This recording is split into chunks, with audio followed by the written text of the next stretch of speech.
আমার প্রিয় দর্শক বন্ধু, চলে এসেছি একটা নতুন রেসিপি নিয়ে। দেখো, ঠাকুরবাড়ির আদরের এই রেসিপিটা ফুলকপির রোস্ট বানাবো। তো এটা একটু অন্যরকম, স্বতন্ত্র, যেহেতু ঠাকুরবাড়ি না, একটু স্বতন্ত্র। যাই হোক, ফুলকপিটা অল্পই ছিল, দুজনের জন্য যথেষ্ট। তো ফুলকপিটা কেটে নিয়েছি, কেটে আর গরম জলে ধুয়ে নিলাম। আর দেখতেই পেলে তোমরা। তো আবার একটু জল দিলাম কড়াই দিয়ে, আর কড়াতে ফুলকপিগুলো ধুয়ে নিয়ে, মানে গরম জলে ধুয়ে নিলাম, যাতে পোকামাকড় তো থাকে, পোকামাকড় যাতে না থাকে সেই জন্য ধুয়ে নিয়ে আবার জল দিয়ে আমি ওই গরম জলে একটা তেজপাতা, দুটো এলাচ আর একটা দারচিনি দিয়ে, দারচিনির টুকরো দিয়ে আমি এটা একটু হালকা করে ভাপিয়ে নেব। এইভাবে, মানে ঠাকুরবাড়ির রান্না যেহেতু, সেহেতু একটু তো স্বতন্ত্র হতেই হবে, তাই না? তো আমি হালকা করে এর সাথে আমারও একটু রেসিপি মেশানো আছে। যাই হোক, তো একটু আমুলিয়া দুধ আমি করে রাখছি, তো বাইর করে নিলাম। আর দেখতে থাকো তোমরা রেসিপিটা কীরকম হয়। হ্যাঁ, আর আমার ঘরে কাঁচা বাদাম ছিল, সেই কাঁচা বাদামটা আমি খোসা থেকে ছাড়িয়ে নিচ্ছি। এই রেসিপির জন্য কাঁচা বাদাম দিলে খুবই ভালো লাগবে। তো আমি তো এই কাঁচা বাদামটা ছাড়িয়ে নিচ্ছি কারণ এক হাতে তো করতে হচ্ছে, সেই জন্য বাড়ানো ছাড়ানো থাকে না। যাই হোক, এটা ভাপানো হয়ে গেছে। আমি এবার এটা জল থেকে তুলে নেব। জলটা কিন্তু ফেলবো না, জলটা আমি আলাদা করে রেখে দেবো। তো এই যে ঢেলে নেবো, এখন আপাতত ঢেলে নিলাম, তারপর আমি জল থেকে ছেঁকে তুলে নেব। এইবার কড়াতে এই মশলাটা আমি এদিকে বেটে নিচ্ছি। দেখো, বাদাম আর কাঁচা লঙ্কা আর পোস্ত। পোস্তর তো এখন বন্ধুরা জানো অনেক দাম, 2200 থেকে 2400 টাকা দাম। যাই হোক, তবু তো খেতে হবে। তো ওর সাথে বাদাম মিশিয়ে দিলাম, আর কড়াতে একটু সাদা তেল দিলাম। এই রেসিপিতে তেল মানে ঘি দিয়েই পুরোটা করলেই ভালো হয়, কিন্তু আমি পুরোটা ঘি দিয়ে করব না, সাদা তেল দেবো, তার সাথে একটু ঘি মিশিয়ে দেবো। তো একটু স্বাদটা অন্যরকম হবে। হ্যাঁ, তো আমি সাদা তেল দিলাম আর অল্প একটু ঘি দিয়ে দিলাম, দিয়ে ফুলকপিগুলো আমি ভেজে নেব। দেখো বন্ধুরা, ফুলকপিগুলো জল থেকে তুলে নিয়ে আমি এটা ভেজে নিচ্ছি। দারুণ খেতে হবে, কিন্তু তোমরা বানিয়ে দেখো এইভাবে, ভীষণ ভালো লাগবে, মজাদার রেসিপি। তো আমি এটা ভেজে নিচ্ছি তেল আর ঘি দিয়ে, সাদা তেল আর ঘি দিয়ে। এতে আমি সর্ষের তেল দেবো না। হ্যাঁ, ঠাকুরবাড়ির রেসিপি পুরো ঘি দিয়েই হতো, কিন্তু আমি এখন ঘি দিচ্ছি না, সবটা সাদা তেলের সাথে ঘি মিশিয়ে দিচ্ছি, যাতে সুন্দর মানে গন্ধটা থাকে। যাই হোক, ভাজা হয়ে গেল।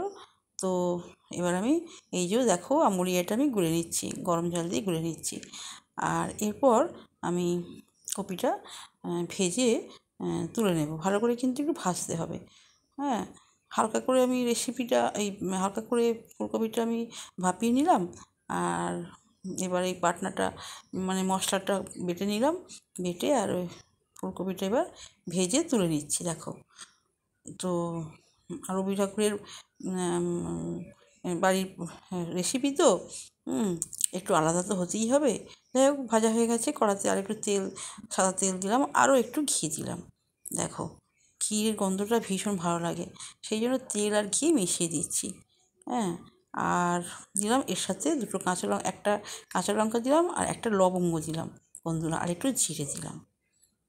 দিয়ে যে মশলাটাই বেরিয়েছে না, বাদাম আর পোস্ত কাঁচা লঙ্কা, এইটা দিয়ে একটু নাড়াচাড়া করবো, তবে একটু জল মেশাতে হবে, নয়তো পুড়ে যাবে, বসে যাবে। সেই জন্য একটু জল দিয়ে কষে নিতে হবে, বাদামটা ভীষণ বসে যাবে, বাটা বাদাম। সেই জন্য একটু জল দিয়ে ভালো করে কষে নিলাম। কষে নেবার পর এইবার ভাজা ফুলকপিগুলো ওর মধ্যে দিয়ে দিতে হবে। যাই হোক, কষা হয়ে গেছে, আর ফুলকপিগুলো আমি দিয়ে দিলাম, দিয়ে ভালো করে নাড়াচাড়া করে নিতে হবে, মশলার সঙ্গে মিশিয়ে নিতে হবে। বন্ধুরা দেখো, এইভাবে করলে কিন্তু ভীষণ ভীষণ টেস্টি হবে। তোমরা খেয়ে দেখো এইভাবে করে। পেঁয়াজ রসুনই কি সব? দেখো না, পেঁয়াজ রসুন না দিলেও কিন্তু ভালো সুন্দর রেসিপি বানানো যায়।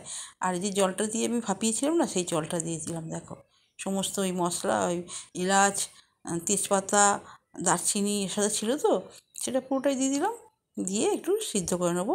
তার আগে একটু নুন দিয়ে দিলাম। হ্যাঁ, স্বাদ তো মতো তো নুন দিতেই হবে, নাহলে তো ভালো লাগবে না মোটেই, বলো বন্ধুরা।